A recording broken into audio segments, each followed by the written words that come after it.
A pessoa que levanta, pega a cuia de chimarrão e sai verificar suas plantinhas uma por uma.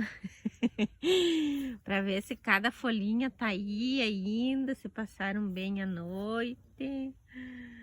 Olha só, que maravilha.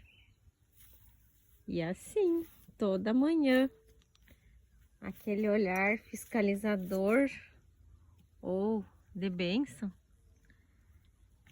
suspirando por cada maravilha, por cada florzinha, por cada pétala, até pelos capim que aparecem por aí. E é assim. Os passarinhos cantando.